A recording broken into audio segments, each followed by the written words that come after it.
Hey everyone, Michael here from Simply Wall Street. So the other day we published a piece on Tesla, and if you haven't heard of the company, I'm not sure where you've been, but it's easily one of the most talked about and controversial companies in the world. Everyone seems to have an opinion on it, ranging from hugely bullish to hugely bearish, and I suppose it's only a matter of time till we find out who's right. But regardless, what I'm sure everyone can agree is that the company is working on some very exciting stuff in the space of autonomous vehicles, electric vehicles, energy generation and battery power. So the company has some very ambitious plans, and our piece goes into where the company is today versus where it wants to be in 2030, what the company needs to do to get there, and how the current stock price today basically is giving Tesla a lot of credit for its future execution.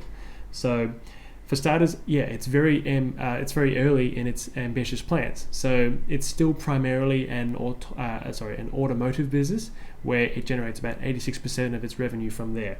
And by the year 2030, it has some very audacious goals for its automotive business and its battery generation business and its autonomous driving tech. And that's the cause for controversy. Some people think it can reach those goals and some people can't. So it's a matter of execution, and Tesla does have a history of execution though, where back in 2014 they produced about 32,000 cars, and they said by the year 2020 we're going to make 500,000 cars. Many people said it wasn't possible, but they did it. So you be the judge of the future.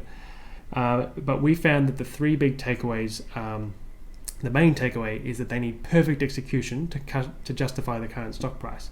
And by perfect execution, we mean three things. They need to spend big, and that is building out their warehouses and factories where they build the cars and their batteries and such, and their networks too. They need to build that out. Second point is they need to have their fully self-driving tech beat the competitors. So it's competing with the likes of LiDAR, if you've ever heard of it, and what Tesla needs is it needs its fully self-driving tech to win, because if it doesn't, if another technology wins the races to getting to level 5, it will substantially hurt Tesla. So it needs to get to level 5 autonomy first, and that will help it grow and expand the demand for Teslas, because they'll be the first fully self-driving cars.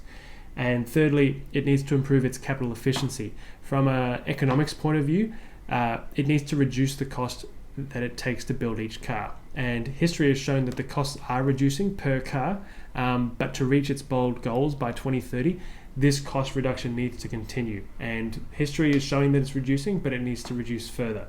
And basically 2020 was a year where the stock price increased almost tenfold, but the underlying business didn't.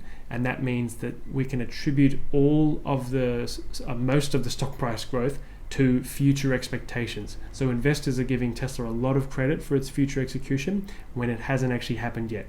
And the CEO even noted that in an email to staff, saying we're getting given a lot of credit for stuff we haven't done yet, so they need to execute perfectly. And our piece goes into that fully and discusses that if it doesn't execute fully, the stock price would, if anyone gets any doubt about its ability to execute, the stock price would re-rate significantly.